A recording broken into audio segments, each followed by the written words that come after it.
at Jane Street and stuff. So what drew you to work at big companies and like what led you to work at a small company after that? So any thoughts and ideas about this?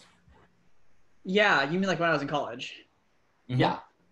Yeah, it's interesting. I think I spent a lot of my free time in college doing startup and venture stuff. So, I feel like startups have always kind of been my thing. When I was in high school, I ran like small businesses.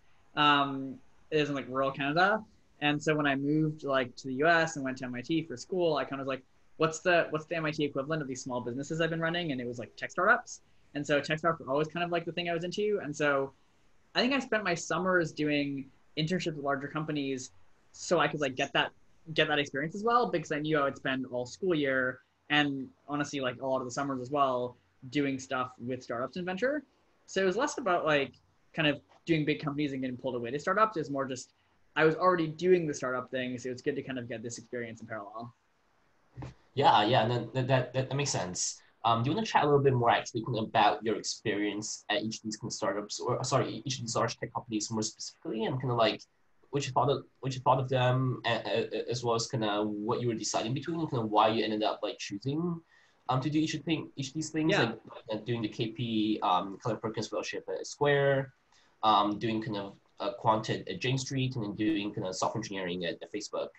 Yeah, I can totally talk about internships. So, I mean, my favorite internship by far was my freshman summer internship, where I met my current co-founders. So I interned at this, kind of mid-stage startup, mobile analytics startup in Boston called Localytics. Um, as like this, like little shit freshman, like didn't know anything, thought I like knew everything, and had this manager named Adam who was this like really great, very patient guy who kind of taught me everything I know and also like kind of helped me understand that I didn't know everything in life. Adam is my chief product officer now at Sim, so that worked out quite well. So that was Localytics. The next year I interned, I was at Square. I did like the KP Fellows program and worked at Square. That was a lot of fun. The reason I went to Square was because when I was leaving Localytics, I asked a bunch of the best engineers I know. I was like, where would you go to just learn the best engineering? Like, where have you seen people that are just like absolutely the best at what they do? And back then, every single one of them said Square. And so I went to Square. It was pretty awesome. I was there the summer right before the IPO. So it was like crazy time to be there. Things were going nuts. People were really cranking. I we this was like before the days when everyone hated on Facebook. So like my part of my project for the summer, I led Square through like our first official partnership with Facebook, and we did kind of like a social coupons kind of thing, and like New York Times wrote an article about it and all this cool stuff. And like back then, it was like a good thing to be affiliated with Facebook. Now it would like get all sorts of hate, I'm sure. That's kind of cool. And the KP Fellows program is also pretty neat. It's pretty different back then, a lot smaller than it is now. And I think it's like a bit of a different crew it attracted, but like made some of my like longest lasting friends there, and just like I think that was kind of my introduction to just like the like venture ecosystem, kind of slightly adjacent to startups, and that was pretty cool and led me down a pretty neat path. Um, that's also where I met a bunch of the dorm room fund team, which is cool because I ended up kind of joining the team there and then running the team for a while in Boston and also nationally. And so that was cool experience and also kind of definitely helped me dip my toes in that front. So like Square was awesome, KP was awesome. Um, did Jane Street the following winter, really just because I wanted to live in New York and I wanted someone to pay me to live in New York to see what it was like. And so it was only like 5 or 6 weeks, kind of like internship kind of thing there. Um, it was cool. Like I really enjoyed it. Really, really neat challenges, like very intellectually stimulating. They pay a ridiculous amount of money, so that's cool. I think it was like not for me because I wanted to like I didn't feel kind of like the work I was doing had enough meaning attached to it. I really hope like no one from Jane Street that I worked with ever sees this recording because they had like what I'm sure they thought were really awesome reasons why their work had meaning attached to it, and like I think they genuinely believed those reasons, but it sounded like total bullshit to me, and so I didn't really want to go back there. But it was cool to see that side of things, like showed me a space I didn't want to go into, showed me that it sucks to live in New York. So, all these are good things. And then did Facebook the next summer. Again, not because I particularly wanted to work at Facebook, But I interned in the London office. I really wanted to be in Europe for a summer. And so I needed some company to like pay me to cover my costs while I was there. So like Facebook was the obvious choice. They've got a really big London office. So I interned there. Actually had a lot more fun than I thought I would. If I had to pick a big company to go work at, it'd probably be Facebook, at least how Facebook was back then, because really, really awesome experience, especially in the London office. It's a bit smaller, still feels kind of like a little bit earlier stage than like current, giant Facebook. And so that was awesome. And I got to like, there's like really cool experiences like that came from that, as well as like a lot of traveling around Europe, which is great. But I think it was never in the cards for me to go work at a bigger company after that. Those are all just kind of like, let's have these experiences so I can kind of see what it's like. That makes a lot of sense. So Yasyf, we had a question from an attendee in the Q&A panel. Do you want to answer that? Yeah. Where do I see? Oh, cool. Do I click this button or? Yeah. Mm-hmm. Okay, cool. What's Sim's secret sauce? Where do you see it being a game changer? Do you want to give a quick introduction to Sim first? I know we haven't talked too much about it yet. Yeah, that's true. So let me talk a bit about what Sim is before I answer the question. So from a high level, Sim's goal, what we're trying to do is we're trying to help companies with large engineering teams kind of comply with different kind of security and compliance regulations easier. Specifically, what you see across the industry, different standards and different kinds of companies, is there are kind of a core set of workflows that engineering teams have to adopt. And right now, to adopt those workflows, every engineering team is building kind of similar tooling and software. And so our goal is to kind of be the one central place you look for like all of the pieces of software you need to roll out these workflows, along with kind of a developer kit to customize those workflows specifically for your company's tools and processes. So basically, we make it suck less to be compliant, specifically for engine product teams. In terms of what's our secret sauce and where do we see it being a game changer, I think a couple things. One is that there are very few companies in our space who are started by a founding team that actually have run engineering teams in high compliance spaces before. So you see a lot of kind of outsiders to the world who are kind of like, oh, I see that compliance is a hot thing right now, so security is really exciting. And they'll start a company in the space, and then they do cool things. There's a lot of awesome companies, but they, they've never actually had that perspective of like, I'm the one responsible for managing a bunch of engineers who have to deal with the ways that compliance and security workflows slow you down. Whereas for Sim, all three of us in our last jobs were running engineering teams in those heavily regulated spaces. And something that's like our secret sauce. And I think what that leads to is a very kind of developer-centric focus. There's no one quite in the ecosystem who's trying to help with compliance and security workflows in a very developer-centric way. So you're seeing a lot of like no-code, low-code tools. You're seeing those everywhere. Ryan knows all about those. It's his favorite topic. And you're seeing a lot of kind of black box systems out there for helping with security and compliance. But we're one of the few actually giving developers a toolkit to build their own tools with kind of these primitives, as opposed to kind of just giving them a one-size-fits-all solution. And I think that comes from our experience. And that's what I think is really a game changer, is the approach we're taking here is very different than how most people, the interface is very different than most people. Hopefully that answered the question. There's another question. Did you code in OCaml? I'm assuming this is when I was at Jane Street. Yes, I spent 5 or 6 weeks writing OCaml, and it was amazing.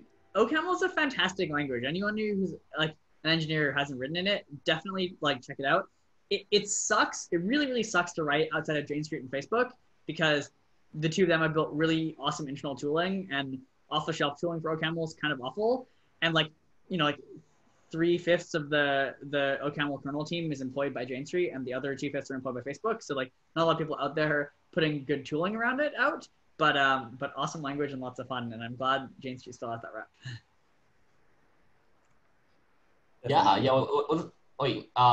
Let's kind of pivot back to college real quick. I think you've done a lot of different things in college. You've kind of been involved in a number of clubs, kind of both dorm room funds, as well as other kind of more MIT specific ones. As well as kind of you did a lot of classes. You did a master's and basically like an extra year almost, right? So I guess I think one question that's probably on a lot of people's minds is like how you can balance different things in school. How do you prioritize? Like you have like a framework to use to decide like kind of what to do, what not to do, so you're not kind of like overwhelming yourself. Yeah, I don't know if I'm the best person to answer this question because like I don't think I did a good job like prioritizing and finding balance in college. I just said yes to everything, and I didn't sleep as a result. Like this is MIT's got this culture, right, where people like brag about how little I sleep, and like it's like you load up as much as you can. I'm sure lots of schools are like that, and like I don't know, I was definitely one of those people that was like load me up. I took 9 classes a semester, and I was also like running a company and running a dorm room fund team and all this other stuff. And yeah, I was like kind of cool for a while. It's like, I was like famous as the guy who was like never sleeping. But like in hindsight, I'm really unclear if that was worth it. Like I really, wore myself down and I feel like missed a lot of like crucial college experiences because I was just like so exhausted and overworked all the time. So I guess if I can answer like retrospectively and like say like what would I tell like college self now? This is like I kind of maybe I give this advice to a lot of people and people don't really listen to me because I think when you're in college, you're really excited to like, do a lot of things. But honestly, I actually think in hindsight, like the thing most people miss is like how valuable focus can be. Like the people I see who kill it the most kind of from a young age and in college, it's because, well, all of their friends are out like signing up for a million different clubs and have a bunch of different experiences, which I think it's like, that's okay. Like you're gonna have some exploratory phase where you just want to like try a bunch of shit, like totally do that. But like once you get past that phase and you're kind of like, I want to make a name for myself, I want to get really good at stuff. Like most people wait to have that kind of focus till post-college. I think in college, really honing in on like, your couple things or the thing you want to go deep in, even if it's not the thing you end up doing post-college, just building that skill set of being able to dive deep on something, be able to really focus, I think it's just like so valuable and such a superpower and makes you stand out so much when other people aren't doing that. I feel like one of my superpowers now is like, I can just take something, whether it's healthcare at Karuna or compliance and security at SIM, something I know nothing about almost going into it, and dive really deep and like, almost like obsessive over it. And like, that's a skill you can learn. I think it's a very valuable one. And so I would encourage people to like do that earlier. Yeah. I actually. Oh, go ahead. Do you ask your thing first? Yeah, I think kind of going off of that, I think one thing a lot of people talk about is kind of the importance of having domain expertise like in a space before starting a company in it. I think like kind of probably both healthcare and compliance are kind of pretty kind of spaces that need a lot of domain expertise. Yeah. But like kind of obviously from your perspective, you haven't kind of like worked in healthcare extensively, for example, before starting Karuna, right? Yeah. So what's kind of your stance on this debate? Like, is it can you Yeah, learn it or like? this is much more relevant from like my Karuna days. Like for SIM, it's like I did kind of become a domain expert on the compliance stuff because of my time at Karuna. But in terms of going in as a like 23-year-old starting a healthcare company straight out of grad school, yeah, it was super difficult and awful. It's really steep learning curve, but I think a couple pieces there. One is like what I was saying earlier, right? It's like you actually, the skill of diving deep into something, anything, is something you can learn. And I think like the fact that I, by coincidence, not intentionally, happened to get good at that in my last few years of college, really, really helped with starting a healthcare company because I kind of knew how to start from scratch and gain a lot of expertise really fast. So that was one.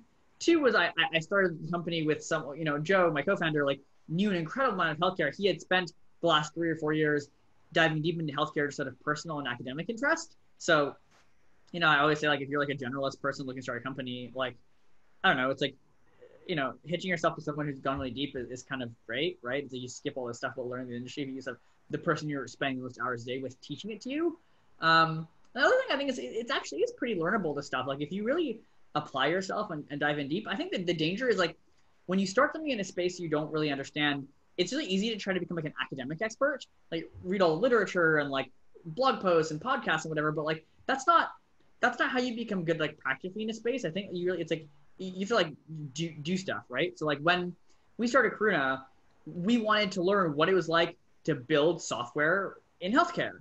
And so Joe and I spent the entire summer doing basically like pro bono consulting work for health systems. We would just go to the hospital and like write little scripts for them.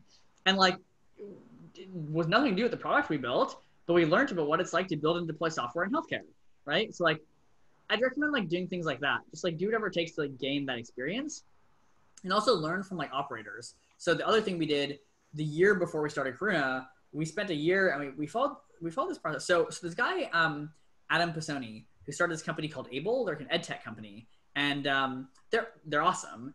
And I really respected what he did when he started Able. So we kind of copied that a bit with Karuna. And so he basically spent, this like blocked out this chunk of time, and he knew nothing about ed tech before he started the company. And so what he did is he kind of went in and he said, okay, I'm going to spend the first half of this time, I'm just going to go to everyone and like ask questions, right? And just like, hey, tell me about your model of the world. Tell me about your slice of health or education, and like give me all these details. And that was kind of like the first step, is built up this whole model. And the second half of that process, he went back to all those people and he said, okay, like, let me pitch my unified model of education back to you, and you poke holes in that. So that's kind of what we did. And we took it one step further. So what we did is we like spent, 8 months. In the first 4 months, we just like talked to everyone we talked to, doctors, nurses, patients, lawyers, founders, investors, policymakers, about like their slice of healthcare, and got them to kind of like brain dump. We went back to all those people and we said, okay, here's our model of healthcare, poke holes in it. But we did one step further. We started saying like, okay, actually, and here are some of the like problems that we can see, like tell me about those. At some point that turned into like, here are some of the solutions we're proposing. And then we did this really fun thing where we started out like calling all these people back, and we'd like pitch them like a problem and a solution. But what happened is we would tell them the problem and get like 2 words into the solution. They would cut us off, finish our sentence, and point to 3 failed companies who had done that before. And so, the graveyard of like health tech companies is huge. But over time, like, first, like they wouldn't be able to finish our sentence for us. They'd have to wait till we finished. And then it would take them like 30 seconds of thinking before they could tell us why the idea was going to fail. And then it was like a minute. And then it was like they'd have to wait till the end of the call. And then they had to wait till the next day. And eventually got to the point where people would email us back and they'd be like, I know your idea is not going to work, but I can't figure out why. And that's how we kind of knew we got to the place where like, this is as good as it gets in healthcare. Like, now we feel like we're comfortable kind of in this domain. And so if someone's trying to dive deep on like a space, specifically with the goal of like building something in that space, I really like that model of doing things. That makes a lot of sense. We got a new question from an anonymous attendee. Okay, cool. What is your favorite non-tech thing to do? Mm-hmm. Oh, that's a fun one. I have 3 hobbies that I spend a lot of time and money on, none of which are great for COVID. So I'm a big foodie. I like, I'm a terrible cook, but I love like nice restaurants. I go out, I have like if anyone's in SF, I have a whole food map that I'd be more than eager to share with you, of like mapping out all the best restaurants in SF. So that's one. I love traveling a lot. I just like, that's like a pretty common hobby, I guess, but it's something I find very freeing and like liberating, but it's like flying around. So I've done maybe 50 countries in the last 6 years or so. And then my kind of out there hobby is I like skydiving a lot. And so I used to skydive quite frequently, but that's hard right now because everything's all closed down for COVID. Yeah, no, that's awesome. Yeah, so I guess kind of like pivoting a bit back to kind of back to kind of like post grad, like new grad roles. Yeah, by the way, people have their hands up in the thing. I think.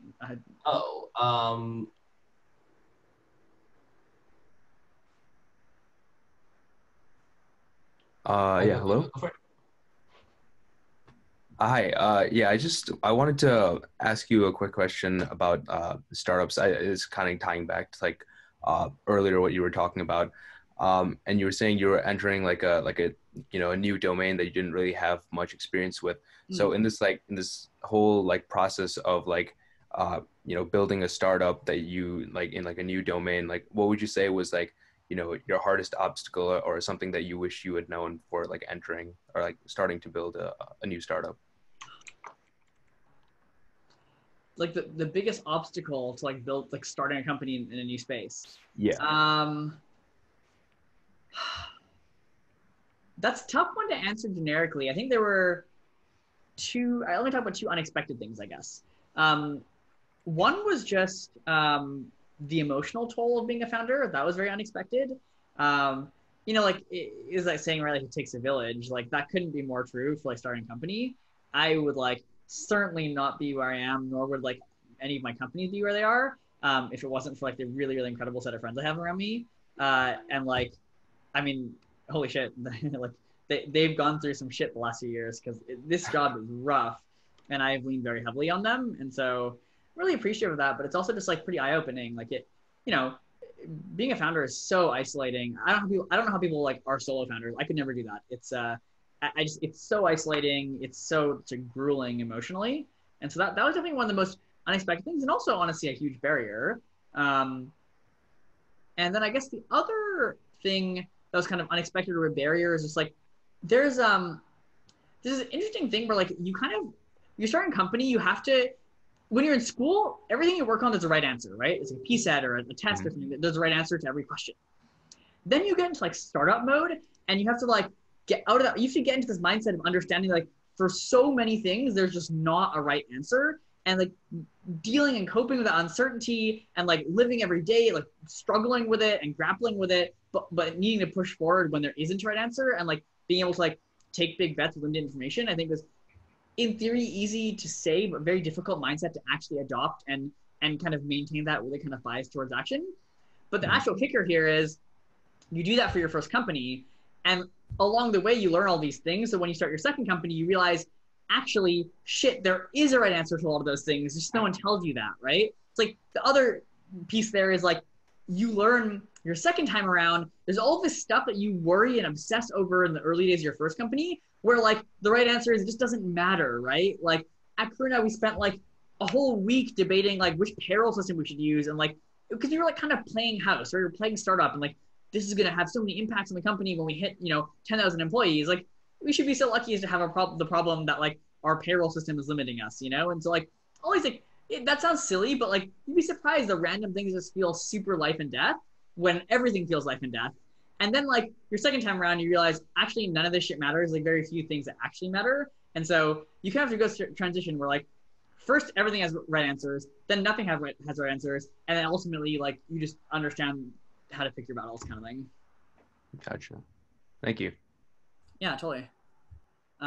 Someone asked, it's not a question, it's a statement, but they said when Sim hits its next milestone, you should take your team skydiving.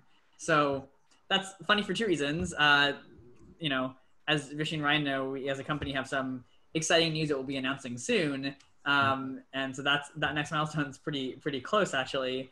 But also it's funny because at Karuna, I actually did take my team skydiving to celebrate closing our seed. I think on like our website is still pictures of it. It's like I took the whole team skydiving, and it's like me with a giant smile on my face and everyone else looking like kind of terrified.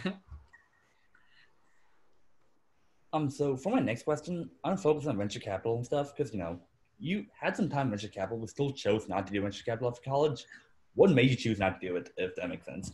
Yeah, Ryan, don't kill me. I think going into venture post college is like the biggest possible waste of time. Like it's just like it's so stupid. Like to be clear, I think like student venture is like a really, really cool experience everyone should do. You should all apply to the dorm room fund team, and if you get rejected, you should apply to contrary. I don't know. I think student venture is an incredible opportunity. Like you're a steward of like a lot of capital. You get to like meet cool other students working on shit. You get to get exposed to the world of venture, and you get to see what it's like on the other side of the table. So if you ever start your own thing and go raise, then you know what it's like. And so I think totally worth doing. But post college, getting a full-time job as a VC, it's like all the downsides of IB and none of the upsides. Like you don't even get paid that well. And it's awful. Like it's like entry venture roles are like just grunt work where like you're not learning much, not getting exposed to much, and like I don't see any world where it's the optimal thing to do. Like if your goal is to get exposure to the world of venture, like do it in college. If your goal is to like actually like be a partner at a venture firm or something, like most entry-level venture roles are not partner track, and there's no real growth opportunities there. You like jump around diagonally from firm to firm and like get paid more, but you have a cap there. Like if you are actually optimizing for being like a GP at a firm or something, then what you should do is go start a company, be really successful, and then like go into venture after that, right? So I just think there's no world in which it makes sense to go into venture immediately post college. Makes sense. Yeah, for the people who still do, like what's your advice for them? Like how can they kind of break into venture post grad? for the people who still embark in the venture after all that you've said?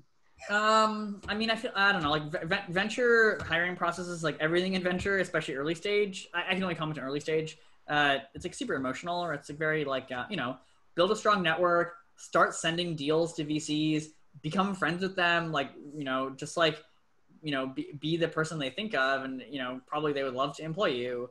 Like, if you start creating value for people and embed yourself in these networks, then it's a no-brainer to give you a job. But even then, I think that's a big waste of like building all that up. Like, use that for something more interesting. Start a company, or starting companies not for everyone. Like, actually being a founder is like a pretty miserable job. I wouldn't recommend it for most people, but like, go join an early stage team, right? Or like do anything else in this ecosystem. Like,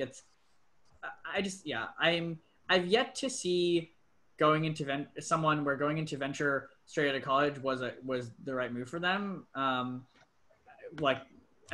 Lots of my friends did that, but I don't know. I just think even if you want the venture career track, like, go do something else first, and you'll set yourself up way better for success later.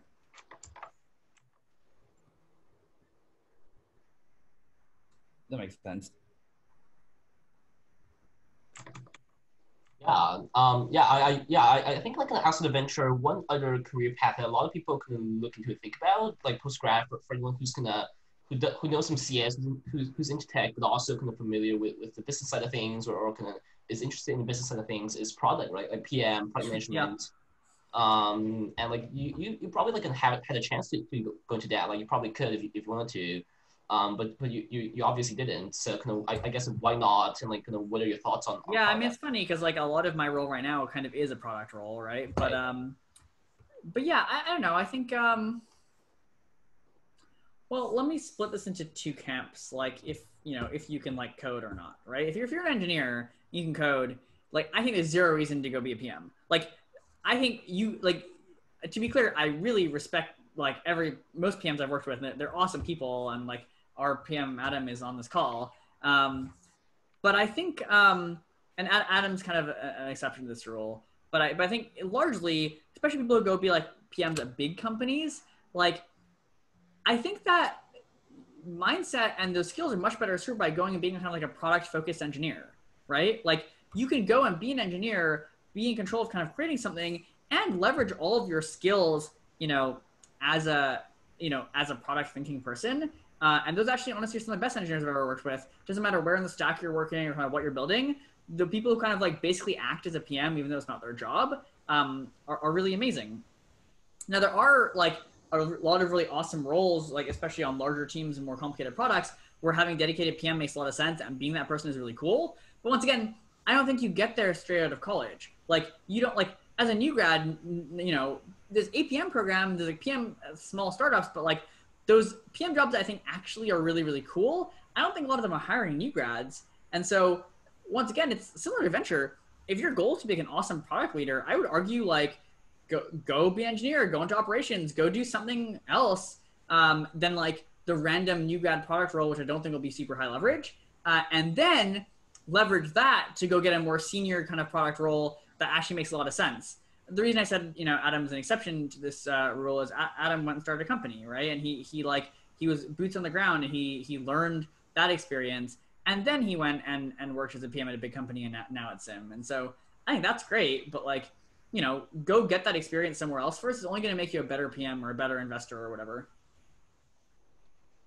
That makes a lot of sense. So we got a new question in the chat box, not in the Q&A, but in the chat, actually. Okay. Can you help with that? Mm-hmm. What are the most important characteristics that have helped you excel? Characteristics that you couldn't envision as a college student.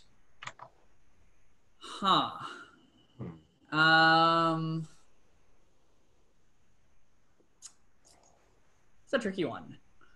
Important characteristics that have helped me excel that I couldn't have imagined as a college student. I guess, like, I don't know, I'm not that original. You're going to hear me repeat a bunch of stuff. Like that focus thing, I keep coming back to that. Like, it's the notion of like limiting the number of cool things I was doing in college would have sounded crazy.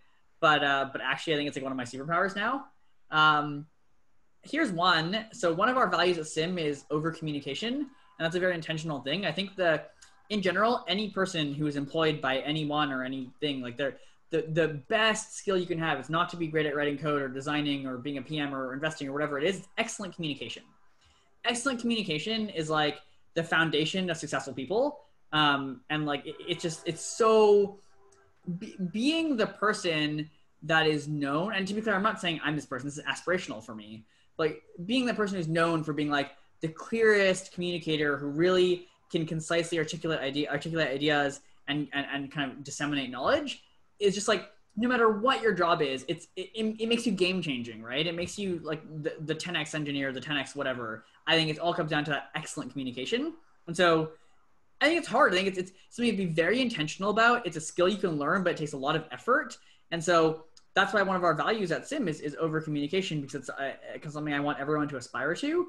But I think that's definitely one of those characteristics where I'm okay at it because I've, devoted a lot of time to it. And I think that's really served me well. As not something I would have like totally written off, kind of like a, quote unquote, like soft skill like that in college, but actually it's probably like served me like way better than my technical skills. Not that my technical skills haven't also served me well though.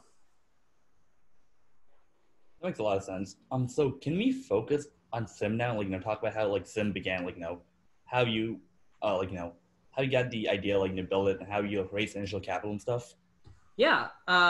So Sim was really born of my frustrations at Karuna. So Karuna was leading an engineering team, and we had to deal with all sorts of like kind of security and regulatory kind of constraints, both because we were building software in healthcare, so we deal with things like HIPAA, but also dealing with kind of the security and vendor reviews from like, we had millions of patient records from some of the largest insurance companies in the country. And so a lot of my time spent there working with the engineering team was like, how do I keep my team productive? So I would, as an engineer myself, I would find ways to build little tools, apps, hacks, abstractions, whatever I could to keep my team sprinting. And a lot of that was around kind of compliance and security. And what was interesting was I built a lot of stuff internally, and then I would go talk to other founders of health tech, gov tech, fintech companies, and we'd just be shooting the shit and be like, oh, hey, look, I built this thing internally. It really helped my team. I'd always get one of two responses. They'd either say, oh, yeah, we built the same thing. Let's trade notes. Or they'd say, oh, damn, I should have built that 2 years ago. It would have saved my team so much time.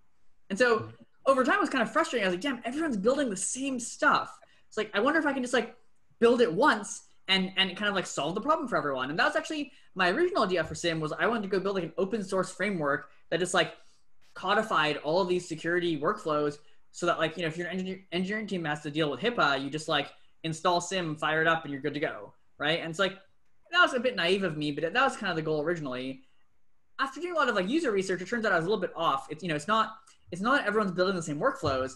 It's that everyone's building the same primitives, and the kind of shared core 80% of their workflows across industries and companies are all the same. Mm-hmm. And then there's this kind of last mile variance, this last 20%, which kind of differs greatly from company to company and is kind of the codification of that company's existing process and tools. So that was their inspiration for building what Sim is today, is let's build a product that pre-builds those primitives and those building blocks, but can also capture that high level variance that you see kind of in the last mile at these different companies, all towards the goal of like making it easier to roll out these security and privacy workflows. And so that was kind of the origin story. Adam and John, my two co-founders, were working on similar projects. They both left their companies around the same time I left Karuna, and they were working on similar things, but they were looking at it more from a dev tools perspective than from a compliance perspective. And so we kind of joined forces then, and that's where we kind of end up at this intersection. In terms of raising, we had we had an experience. So we started raising our seed. We started raising our seed like a week into shelter in place. It was right when like everyone was panicking, like moving home, like opening up Zoom, and investors were trying to figure out, how do I, make Zoom investments? How do I do partner meetings that aren't in person? How do I wire someone a check when I've never met them in real life? Now the funding markets have bounced back. They're really strong right now. It's like pretty good time to go raise. And that happens. It's been true for most of this year.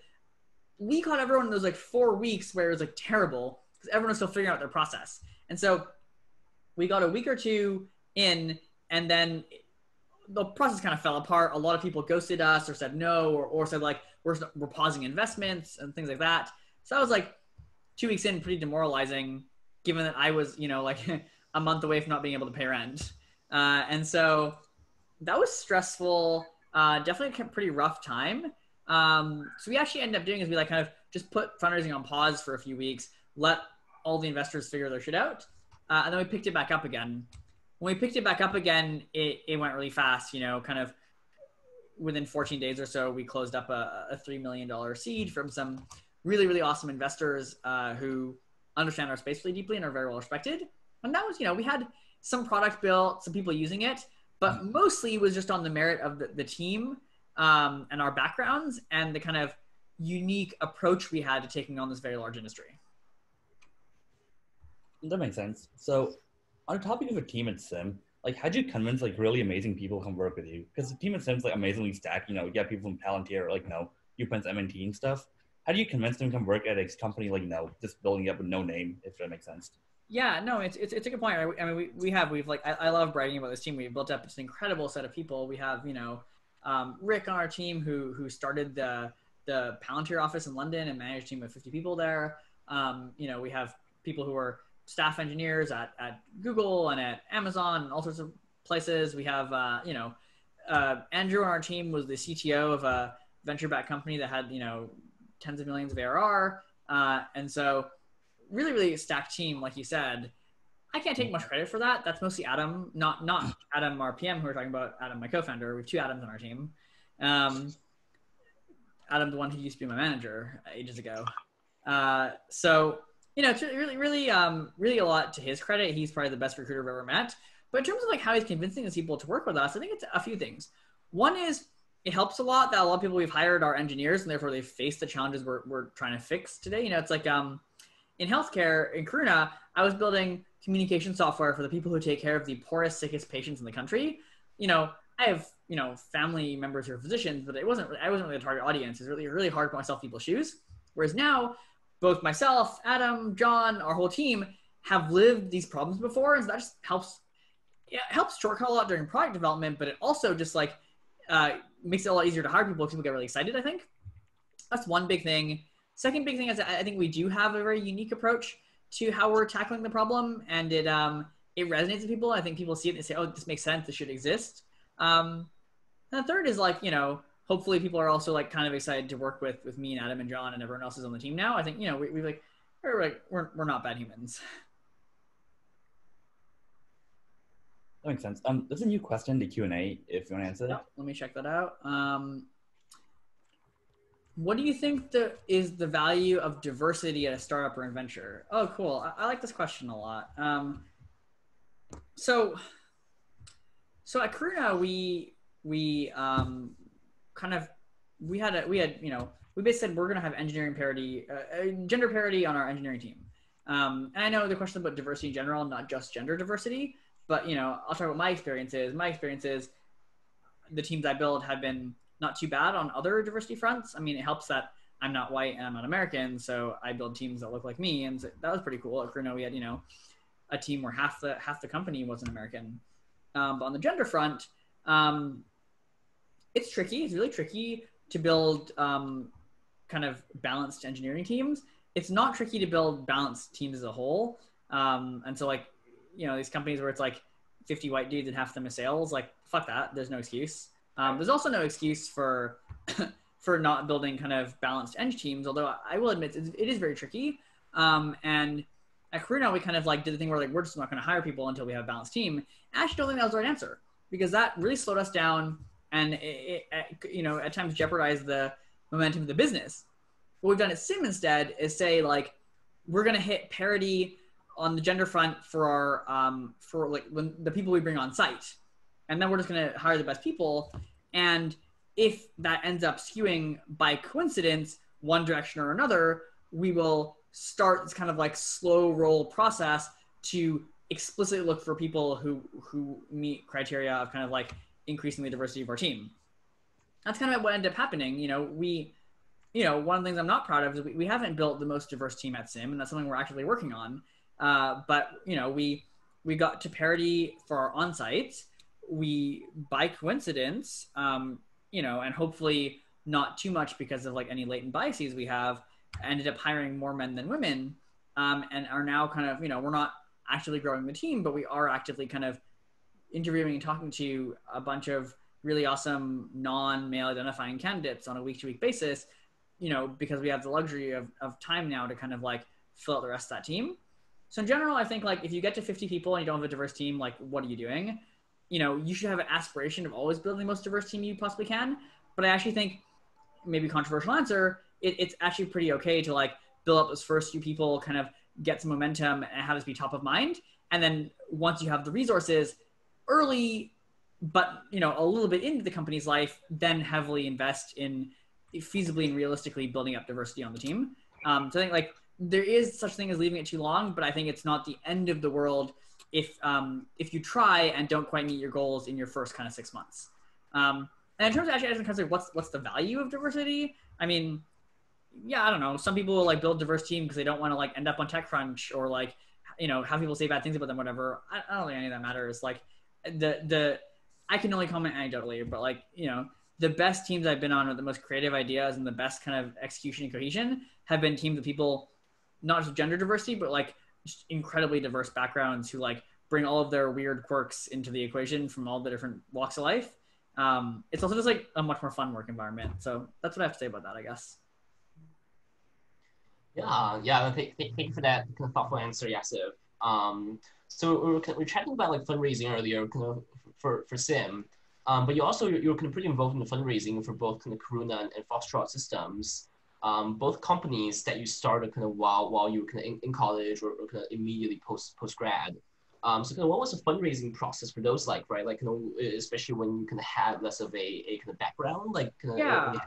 So I think for Foxtrot, I was less involved, but we did the kind of classic thing where we raised from like student funds, and one of my co-founders was a Teal fellow, so that gave some money, but also like investors like to throw money at smart students or Teal fellows, so that helped a lot on that front.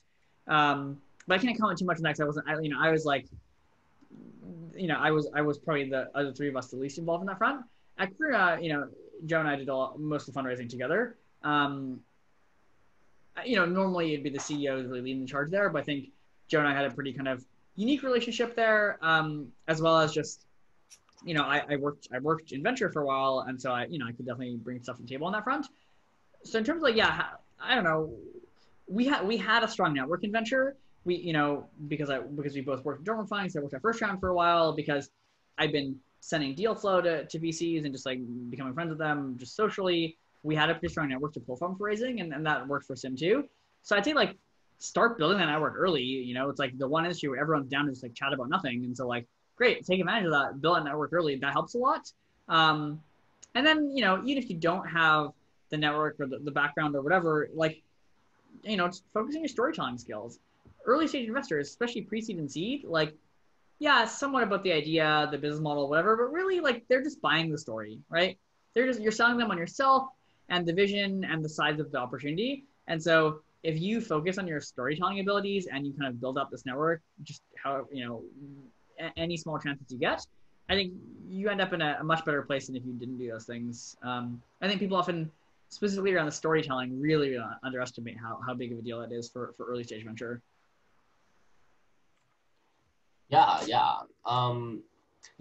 actually, I want to ask a question that I think is probably like one of the best questions to ask anyone who's I believe is in any space, and that's kind of like if Sim did not exist, or like if Sim kind of like Sim kind of unexpectedly had to shut down tomorrow, like kind of where would you work? Like what is a company that would like actually excite you and like you feel you actually grow at? Yeah, so Ryan gave me a heads up about this question. And I was like struggling. It's kind of hard. It's like been a long time since I looked for a job. I think so the honest answer is if I wasn't working on Sim and I didn't have a company I wanted to start, I would just go find my smartest friend and join them in whatever they happen to be doing right now. And so I don't, that's not the answer you're looking for. So I'll give you the answer you're looking for as well. But like the honest answer is I would just go find my smartest friends, see who started something recently, and jump on board as early as possible. And it's like ride that wave out. Now, if I was going to go work at like a larger company, if I just pick one of the really big ones, like I said, like Facebook would be my choice just because like I really enjoyed it there. But terms of kind of more mid-market companies, I think HashiCorp is awesome. Like, it would be just so much fun to build like cool tools for other engineers all day. I mean, I kind of got to do that now, but like being an engineer in that environment would be awesome. I think like Mitchell and the whole team there are just like so good at what they do. There's tons to learn from. So I think HashiCorp would be cool. And then my background is in healthcare, and so there are some understated, or maybe not understated now, companies that are like doing really cool things that are just like having a lot of impact and also doing well from a business perspective. And so I'd love to work with companies like that. And so two that come to mind are Oscar and Cityblock. Cool. Yeah. I actually one little like funny question to kind of close it off before we move on to audience questions. So actually, I know kind of for Karuna, you kind of got on the kind of Forbes 30 under 30 list. What was that like? Any fun stories or tidbits to share from that experience? It's basically like I shouldn't say that publicly. It's a popularity contest, right? It's like it's not exactly a very merit-based process. Everyone on the list is incredible and has done really cool things. I don't want to diminish that. But for every person on that list, there are 10 people who are equally talented who aren't on the list because they didn't know an alum to refer them, or they didn't have an article in the New York Times or whatever. And so it was an awesome experience. I've met so many cool people through that network. But also it's not, it's not the end all be all people make it out to be. It's a random sampling of some really amazing people. Yeah. All right, so let's open up like audience Q&As. We got a few Q&As in the Q&A box, and we got some people raising hands too. Cool. All right, so maybe we'll do the Q&A box first. Okay, so how do you go about taking the first intimidating step starting your own company? Yeah, I think intimidating is the right word to use here, but it's also like you kind of hit the nail on the head on like the tricky part. Like many things in life, the hardest part is starting, right?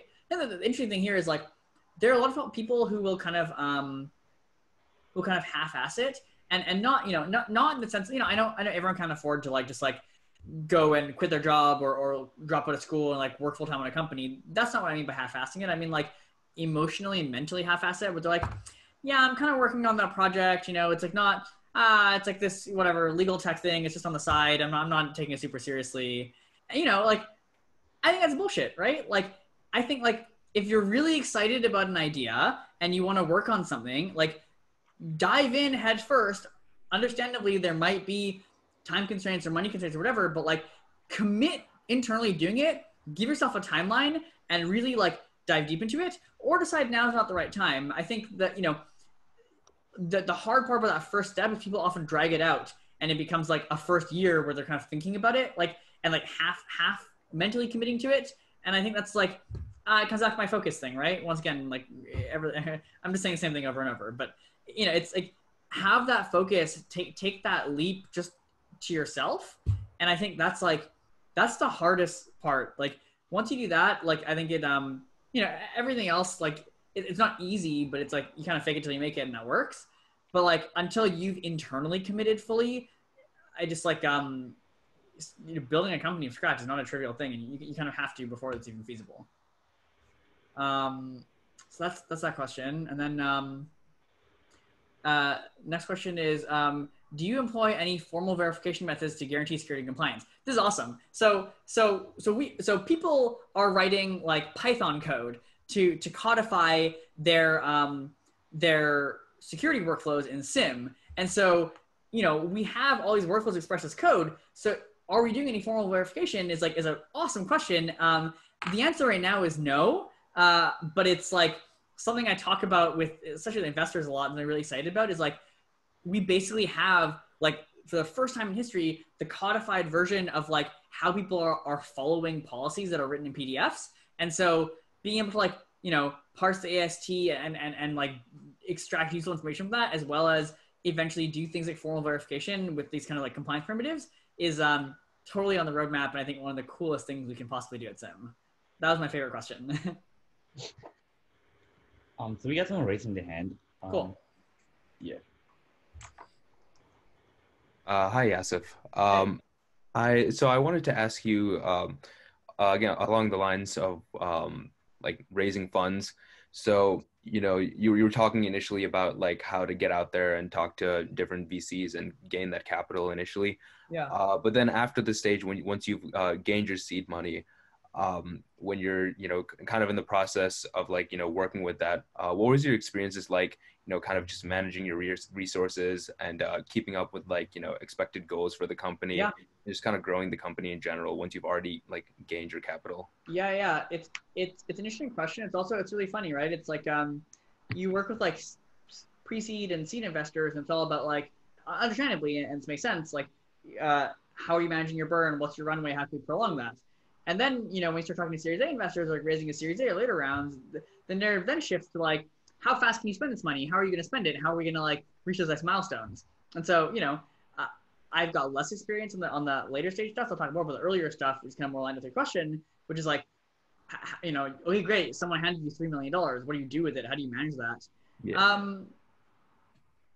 It's tricky. I don't know if there's like a one-size-fits-all answer here. I mean, I think as a first-time founder, you think it'd be tempting to actually go spend a ton of money, but most people anticipate that. They go the other extreme. Most people say, oh, I have all this money, but my board's gonna be watching me. I gotta be really careful and sensitive about runway, and I can't spend money unless I absolutely have to. Oh, well, that's a good mindset to have. You also end up in this position where you end up like you raise venture money so you could go fast. So you could spend this money to actually, push your business forward. And if you're too scared to spend that money, then you shouldn't go raise it. You should start a different kind of company that's not a venture scale company. That's totally fine.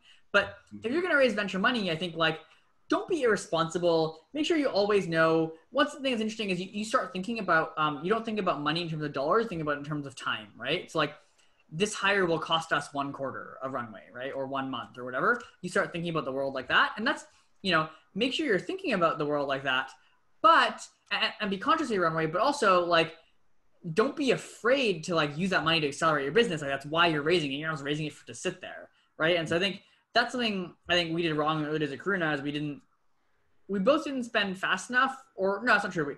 We spent on things, we didn't spend on things that made sense to spend on. And so like, because of this kind of like, over cautious mindset. And so I think like, don't be irresponsible, but also like you're raising the money for a reason. And if you lay out your models and your timelines and everything and your projections, and if your company's successful, you're going to hit them, then like you should assume the success path and spend as if you are going to be hitting those metrics. Because if you're not assuming success, then like what are you doing?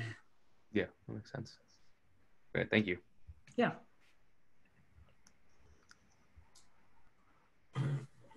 Yeah, I think we have a couple minutes left. So if anyone can ask a question, feel free to drop it in the chat, raise your hand, drop it in the Q&A box.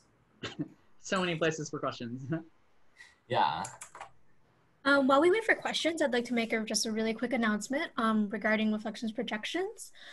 So for everybody that attended this talk, we'll be sending out an attendance form in the chat right now. And if everybody wants to fill this out, we will be picking 5 winners for a $20 Grubhub gift card. Here is the attendance code for that link, and I will be closing the form in about 5 minutes.